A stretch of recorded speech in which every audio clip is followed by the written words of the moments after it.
आज दोपहर news bulletin में नजर डालेंगे अभी तक की प्रमुख खबरों पर। सबसे पहले headline. This bulletin is brought you by SD public school Hamirpur. कानों में ईयरफोन और डाल दिया बैक गियर, पीछे चली कार पर चढ़ा टिप्पर, चालक ने कूदकर बचाई जान। सड़क सुविधा न होने से परेशान ग्रामीण। हिमाचल के सांस्कृतिक इतिहास पर राष्ट्रीय सम्मेलन का आगाज, राज्यपाल ने किया शुभारंभ। बागियों को महंगे पड़ेंगे उपचुनाव। अब खबरें विस्तार से। पुलिस थाना शाहपुर के तहत 32 मील रानीताल मार्ग पर मनई के समीप शुक्रवार सुबह बड़ा हादसा पेश आया है। हादसे में एक कार व टिप्पर 32 मील से रानीताल की ओर जा रहे थे कि मनई के समीप रास्ता क्षतिग्रस्त होने की वजह से टिप्पर रुका। आगे से ट्रक आने के कारण टिप्पर चालक ने बैक गियर लगाया तथा टिप्पर के पीछे खड़ी 3 कारों में से एक पर टिप्पर चढ़ा दिया, जिस कारण हादसा पेश आया। कार चालक ने कूदकर अपनी जान बचाई, अन्यथा अप्रिय घटना घटित हो जाती। कार चालक नीलम कुमार ने बताया कि मैंने टिप्पर चालक को कई हॉर्न बजाए, लेकिन टिप्पर चालक ने एक न सुना और मैंने कार से कूदकर जान बचाई। उन्होंने कहा कि जब मैं कूदा तो देखा कि टिप्पर चालक ने कानों में ईयरफोन लगाए हुए थे। हादसे की वजह से मेरी कार का लाखों का नुकसान हो गया है। वहीं हादसे की सूचना पुलिस थाना शाहपुर को दे दी गई है व पुलिस ने मौके पर पहुंचकर आगामी कार्रवाई शुरू कर दी है। जिला सोलन की धरोट पंचायत के पोकण गांव में एक महिला को आपात स्थिति में मुख्य सड़क मार्ग तक पहुंचाना ग्रामीणों के लिए परेशानी का सबब बन गया। ग्रामीणों ने जुगाड़ से पालकी बनाकर जैसे तैसे करके महिला को मुख्य मार्ग तक पहुंचाया, जिसके बाद पीड़ित महिला को क्षेत्रीय अस्पताल सोलन पहुंचाया गया। ग्रामीणों ने सरकार प्रशासन से पोकण गाँव के लिए सड़क सुविधा की मांग की है, ताकि मरीजों और गर्भवती महिलाओं को सड़क तक पहुँचाने में परेशानी न हो।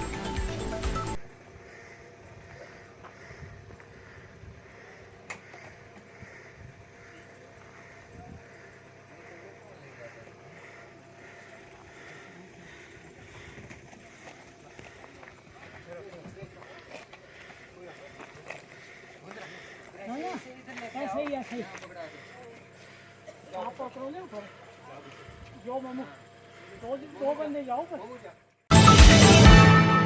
हिमाचल प्रदेश केंद्रीय विश्वविद्यालय धर्मशाला का इतिहास विभाग व अखिल भारतीय इतिहास संकलन योजना नई दिल्ली बृहत्तर हिमाचल प्रदेश का सांस्कृतिक इतिहास विषय पर 2 दिवसीय राष्ट्रीय सम्मेलन 29 व 30 मार्च को राजकीय महाविद्यालय धर्मशाला के सभागार में आयोजित किया जा रहा है।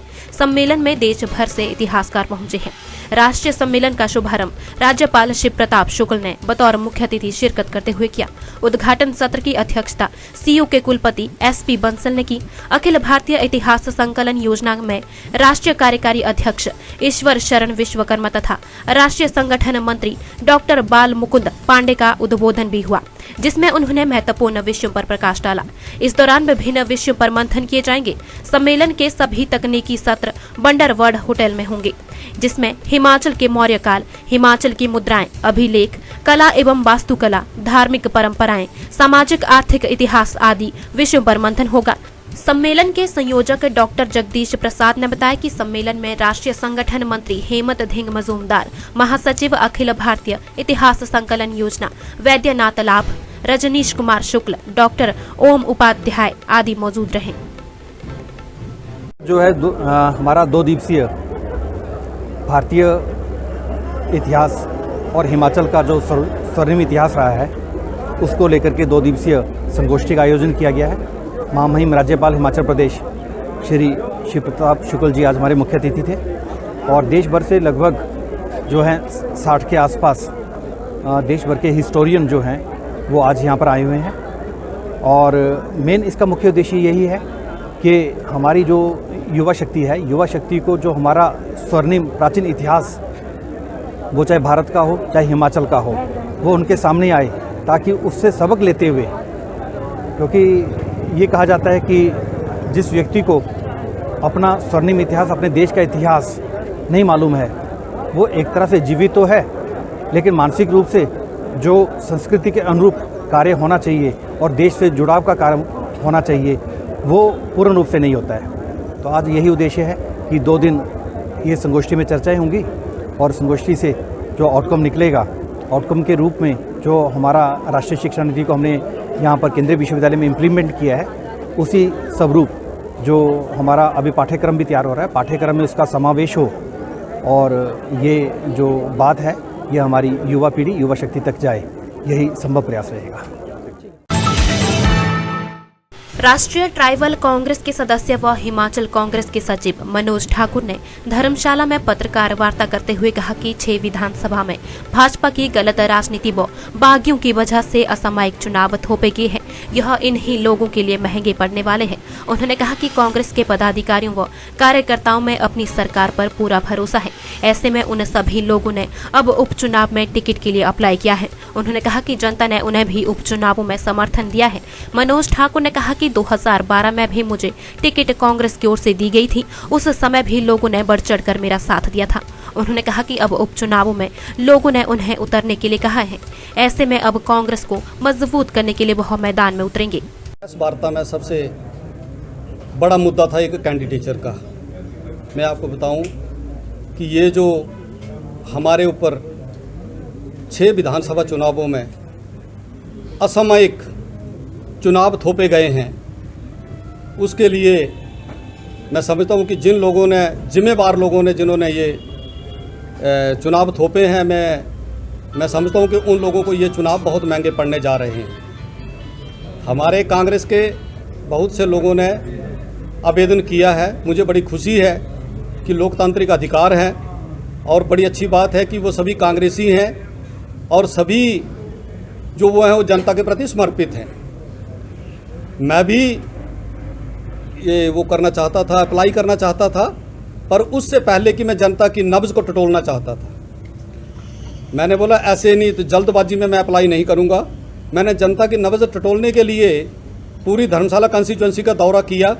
तो जिस तरीके से जनता ने मुझे प्यार दिया, अपना आशीर्वाद दिया और जितना मुझे स्नेह दिया, उससे मुझ में भी एक हिम्मत जगी कि क्यों ना मैं अपनी पार्टी, कांग्रेस पार्टी की जीत को सुनिश्चित करने के लिए अपना योगदान दूं और आवेदन करके इस सीट को जीतकर कांग्रेस पार्टी की झोली में डालूं। आप सभी को पता है मेरे बारे में कि 2012 में मुझे टिकट दी गई थी विधानसभा क्षेत्र धर्मशाला से। तो उस वक्त 3-4 दिन ये टिकट जो मेरे पास रही, 2 दिन मैंने चुनाव प्रचार शुरू किया। उसमें जो जन सैलाब उमड़ कर सड़कों पे उतर आया, उससे तो मेरा दिल जो था वो बाग तो था ही, परंतु मैं अब उन लोगों का इतना ऋणी हूँ कि शायद ये ऋण मैं 7 जन्म भी अगर ये जन्म लूँ फिर भी मैं उसको नहीं चुका सकता। उसके लिए जो अभी जो उपचुनाव आ रहे हैं, उन उपचुनावों में जनता ने मुझे दोबारा से फिर मैदान में उतरने के लिए प्रेरित किया है। उन्होंने मुझे कहा है कि आप मैदान में आइए और हम अब ये 2012 में जो हमारा अपमान हुआ है हम उसका बदला लेंगे और उसके बदले में तुम्हें जिताकर विधानसभा में भेजेंगे और कांग्रेस को मजबूत करेंगे। आज दोपहर न्यूज बुलेटिन में बस इतना ही। देखते रहिए Divya Himachal TV. SD public school Hamirpur CBSE से मान्यता प्राप्त, पिछले 19 वर्षों में एक जाना पहचाना नाम। लड़कों और लड़कियों के लिए कक्षा 3 से 12वीं तक उत्तम हॉस्टल सुविधा, पढ़ाई के साथ साथ प्रतियोगी परीक्षाओं की भी करवाई जाती है पूरी तैयारी। तो देर किस बात की, आज ही एडमिशन ले। हरे भरे तथा प्रदूषण रहित वातावरण में स्थित एसडी पब्लिक स्कूल हमीरपुर। संवारे अपने बच्चे का आज और कल। अधिक जानकारी के लिए संपर्क करें 9418537500 पर या फिर लॉगिन करें www.sdpublicschoolhamirpur.in पर।